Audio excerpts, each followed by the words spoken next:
Welcome back दोस्तों। एक बार फिर से आप सभी का स्वागत है कंप्यूटर विजार्ड की क्लासेस के अंदर। जैसा कि आप सभी जानते हैं कि लास्ट वीडियो के अंदर हमने हमारा जो डेटा टूल है वो आधे से ज़्यादा जो है कवर कर लिया था। आज हम जो है डेटा टूल को कंप्लीट करने वाले हैं। आई होप आप लोगों ने जो लास्ट वीडियो थी डेटा टूल की वो देख ली होगी। अगर आप लोगों ने वो वीडियो नहीं देखा तो आई बटन के अंदर जा करके वो देख लीजिएगा। एंड बिना समय गवाए हम शुरू करते हैं आज की क्लास।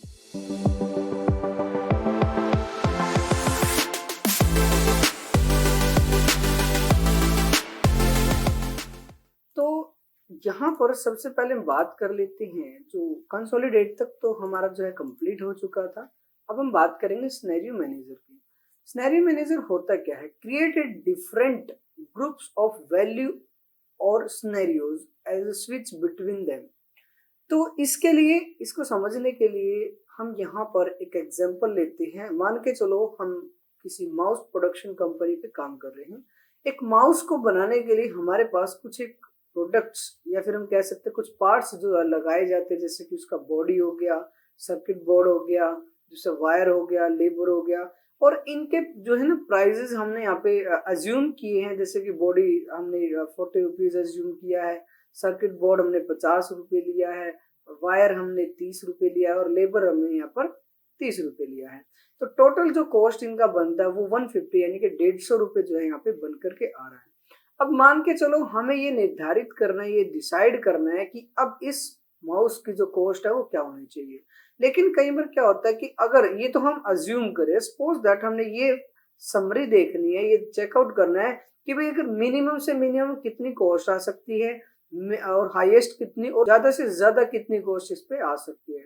तो उसके लिए हम क्या करते हैं, एक्सेल हमें एक अच्छा टूल क्या देता है कि हम यहाँ पर अलग अलग सिनेरियोज जो है वो बना सकते हैं।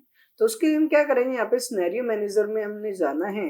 सिनेरियो मैनेजर में जाने के बाद ये हमसे क्या कह रहा है, no scenario defined two scenarios. तो ये क्या कह रहा है, अभी हमारे पास कोई भी सिनेरियो हमने डिफाइन नहीं किया है, सो हमने यहाँ पे न्यू बनाना पड़ेगा। तो उसके लिए हम यहाँ पर ऐड बटन पे क्लिक करेंगे। क्लिक करने के बाद changes by cell, changes by cell का मतलब क्या है कि आपने जो चेंजमेंट करने हैं या फिर जो भी आपने सिनेरियो जहाँ पे बनाना है उस सेल को सिलेक्ट कीजिए। ऑलरेडी मैं सिलेक्ट कर चुका हूँ। अब सिनेरियो को हमने नाम क्या देना है, तो हमने जो सिनेरियो बनाना है वो सबसे पहले बनाना है लो कॉस्ट के लिए, कि मिनिमम से मिनिमम अगर कितनी कॉस्ट इसकी हो सकती है। तो हमने यहाँ पर मिनिमम यहाँ पर ओके प्रेस करेंगे। ओके प्रेस करने के बाद enter value for the each of the changes cell, कि आप यहाँ पर क्या क्या चेंजेस करना चाहोगे। तो यहाँ पर अगर सपोज दैट कि यहाँ पर भी मिनिमम से मिनिमम 20, अगर 20 रुपीज का ये जो है, सॉरी 20 रुपीज कम, बहुत ज्यादा कम हो जाएगा, 30 रुपीज हम अज्यूम कर लेते हैं। और जो सर्किट बोर्ड है वो 50 का ना करके 45 रुपीज का। और जो हमारे पास थर्ड नंबर पे है वायर, अगर वायर 30 रुपीज की ना होकर के 25 एंड जो लेबर है वो 30 रुपीज ना करके 25 आती है, तो उसमें क्या रहता है, तो हमने इसको क्या कर देना, ऐड कर देना है। ऐड करने के बाद यहाँ पर आपने दूसरा यहाँ पर बना लेना है। मान के चलो एक सिनेरियो तो ऑलरेडी हम बना चुके हैं, दूसरा सिनेरियो हमने यहाँ पे बनाना है। तो उसके लिए हम यहाँ पे फिर से कंप्लीट को सिलेक्ट करेंगे। करने के बाद हमने यहाँ पर मैक्सिमम कॉस्ट, मतलब कि मैक्सिमम अगर कॉस्ट होती है तो उसका क्या रहना चाहिए। तो जैसे कि यहाँ पर 40 है, 45 हमने कर दिया, 50 है, यहाँ पर 55 हमने कर दिया, वायर जो है 30 है, 35 हमने कर दिया, और जो लेबर है वो 40 रुपीज कर दिया। एंड देन हम इसको भी ऐड कर देंगे। तो हमने दो सिनेरियो जो है यहाँ पर ऐड कर दिए हैं। एक और सिनेरियो हम यहाँ पर ले लेते हैं highest, and then okay press करेंगे। करने के बाद हाईएस्ट कॉस्ट, तो मान के चलो जी 40 रुपीज की बजाय ये अगर 50 रुपीज का होता है तो, एंड यहाँ पर जो सर्किट बोर्ड है उसका 60 एंड यहाँ पर जो वायर है वो 40 एंड दूसरा हमारे पास जो आता है लेबल यहाँ पर 45 रुपीज, एंड देन हम इसको भी ऐड कर देंगे और यहाँ पर हमने इसको कर देना कैंसिल। तो हमारे पास यहाँ पर 3 कॉस्ट आए हुए हैं, 3 सिनेरियोज हमने बनाए हैं, low cost, maximum cost and highest cost. अब हमें अगर देखना है तो हम अपनी फाइल को यहाँ पे थोड़ा सा जूम कर लेते हैं ताकि वो अच्छे से हमें दिखाई दे। फिर हमने यहाँ पे वापस इसमें जाना है। तो अगर सपोज दैट कम से कम 100 कम होती है तो हम यहाँ पर शो करेंगे, तो यहाँ पर 125 का जाएगा वो। अब अगर मैक्सिमम कॉस्ट अगर यहाँ पर लगती है तो उसका जो है ना 175 जाएगा। अगर हाईएस्ट कॉस्ट होती है तो उसका जो प्राइस है वो 195 जा रहा है। तो ये तो हो गया चलो कि हमने भाई वो चीज शो करवा दी। अब अगर मान के चलो यहाँ पर बात ये की जा रही है कि भाई अगर हमने इसकी एक अलग से रिपोर्ट देखनी है, एक समरी देखनी है, तो उसके लिए हम क्या करेंगे, यहाँ पर सिनेरियो मैनेजर में हमने जाना है। हमने यहाँ पर समरी पे जाकर के क्लिक करना है। समरी पे जैसे आप क्लिक करोगे, क्लिक करने के बाद यहाँ पर जो टोटल ऑफ कॉस्ट है ये सेलेक्ट होना कंपलसरी है।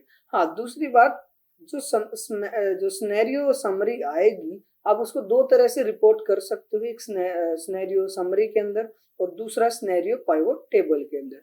तो हम यहाँ पर अभी समरी ही बनाने वाले हैं, रिपोर्ट की आवश्यकता नहीं है। एंड देन जैसे आप ओके प्रेस करते हो तो एक नई शीट आपके सामने बन करके आ जाएगी। यहाँ पर आ रहा है करंट वैल्यू, अब 150 रुपए की वो पड़ रही है अगर लोएस्ट कॉस्ट। अगर यहाँ पर एक प्रॉब्लम ये है कि यहाँ पर रेफरेंसेस आए हुए हैं, सेल का रेफरेंस नेम आया हुआ है। अगर हम इन सेल्स के नाम डिफाइन कर दे, जैसा कि हमने फॉर्मूला बार के अंदर सीखा था कि किस तरह से हम डिफाइंड कर सकते हैं किसी भी सेल का नेम। हम यहाँ पर जाएंगे, जैसे इसका बॉडी हम कर देते हैं, हमने यहाँ पे बॉडी इसका नाम डिफाइन कर दिया।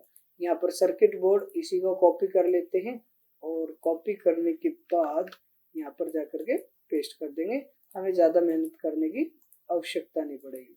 तो यहाँ पर पेस्ट कर दिया हमने, फिर एंटर दबा देंगे। तो यहाँ पर उनके रेफरेंसेस नेम आए हुए हैं और यहाँ पर lowest cost, maximum cost and highest cost, इन सभी के जो है रिजल्ट हमारे सामने यहाँ पर आ जाते हैं।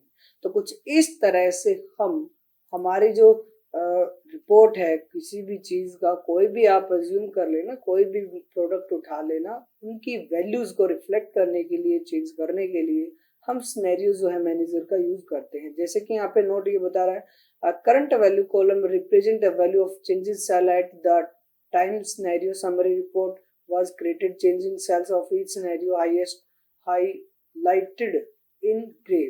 तो यहाँ पर ये बता रहा है कि जो हमने चेंजेस करने हैं वो ग्रे कलर से हाईलाइट हो रहे होंगे। तो इस तरह से हमारा जो सिनेरियो मैनेजर जो ऑप्शन है वो काम करता है। आई होप अब आप लोगों को सिनेरियो मैनेजर के अंदर काम प्रॉब्लम नहीं रहा होगा। देखिए इसके अंदर हम और भी चीजें ले सकते हैं, बट अभी के लिए इनफ है क्योंकि हमारा वीडियोस काफी लंबा बन जाएगा। इन फ्यूचर हम इसके बारे में और भी गहराई से और भी। तो नेक्स्ट क्वेश्चन की तरफ बढ़ते हैं, गोल सीक। अब गोल सीक का यूज किस लिए करते हैं? अब अगर सपोज दैट हमने यहाँ पर, मैं एक नई शीट यहाँ पर बना लेता हूँ। यहाँ पर मान के चलो जी हम किसी शॉप पे जाते हैं और हमने कोई सामान खरीद लिया, कुछ भी लगा लो, हमने 96, कोई वैल्यू ये है, कोई ये है, कोई ये है और कोई ये है। तो ये तो हो गया प्राइस कॉस्ट और ये हो गया नेम ऑफ आइटम, कुछ भी ASDF हम यहाँ पर ले लेते हैं और टोटल इनका हो गया ये। हम यहाँ पर सम फॉर्मूला लगा करके निकाल देते हैं। तो 249 यहाँ पर रिजल्ट आया हुआ है, बट मेरे अकॉर्डिंग यहाँ पर 249 नहीं, मैं उसको 265 रुपीज यहाँ पर दे के आया हुआ हूँ। अब अगर मान के चलो, देखिए वैसे तो गोल सीक का जो ऑप्शन है इसका प्रॉपर यूज अगर हम डिफाइन करें, find the right input of the value you want. जहां पर आपको कोई डाउट आ रहा हो किसी भी फॉर्मूले के अंदर, अगर आपको कोई डाउट आ रहा होता है किसी पर्टिकुलर वैल्यू के ऊपर, तो वहां पर आप गोल सीक ऑप्शन का यूज करके उसको कंप्लीट और राइट कर सकते हो। तो वो कैसे करेंगे? तो हमारे अकॉर्डिंग हम 265 रुपीज उसको दे के आए हैं और 249 यहाँ पे रिजल्ट आ रहा है। हमें लग रहा है भाई यहाँ पर 36 के अंदर थोड़ा सा डाउट है कि यहाँ पर हमें प्रॉपरली नहीं पता कि इस प्रोडक्ट के लिए हम कितने पैसे दे के आए हैं। तो उसके लिए हम क्या करेंगे, यहाँ पर व्हाट इफ एनालिसिस के अंदर गोल सीक ऑप्शन में हमने जाना है। जाने के बाद यहाँ पर गोल सीक ऑप्शन हमारे सामने आ चुका है।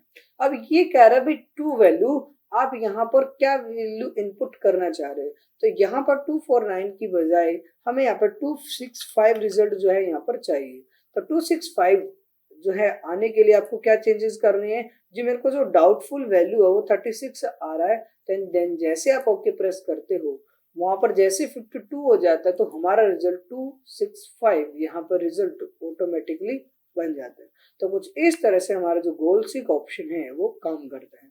तो इसी के लिए हम एक और एग्जांपल यहाँ पे ले लेते हैं, जैसे कि यहाँ पर हम सब्जेक्ट ले लेते हैं और यहाँ पर देखिए हमने फॉर्मूला भी किए नहीं है, ये घबराने की आवश्यकता तो है नहीं कि हमने फॉर्मूले किए नहीं, बट ये रिजल्ट आ रहे हैं तो फॉर्मूले हम बाद में रखने वाले हैं। तो टूल और हमारे रहते हैं, उसके बाद हम यहाँ पर इस पे काम करेंगे।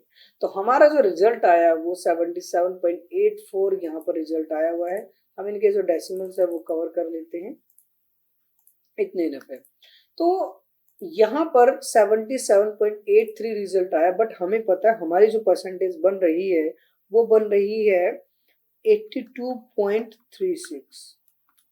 हमें जो डाउट है वो इन 65 मार्क्स के अंदर है कि हमें नहीं पता कि यहाँ पर 65 की जगह कितने मार्क्स आने चाहिए कि यहाँ पर 82% बन जाए। तो उसके लिए हम क्या करेंगे, यहाँ पर 82 में लेकर के हम यहाँ पर 79.69 ले लेते हैं एंड यहाँ पर हमने जस्ट ऑफ 77 को सेलेक्ट करना है। फिर हमने डेटा टूल में जाना है। डेटा टूल में जाने के बाद यहाँ पर व्हाट इफ एनालिसिस के अंदर गोल सीक में हमने जाना है एंड देन यहाँ पर ये पूछ रहा है भाई टू वैल्यू यहाँ पे कितनी इनपुट होनी चाहिए, 79.69 and then changes by 65 and then okay. जैसे ही यहाँ पर 76.14 रिजल्ट आता है तो ऑटोमेटिकली हमारा जो रिजल्ट है यहाँ पर 79.69 रिजल्ट ऑटोमेटिकली इनपुट हो जाता है। तो कुछ इस तरह से हमारा जो गोल सीक ऑप्शन है वो काम करता है।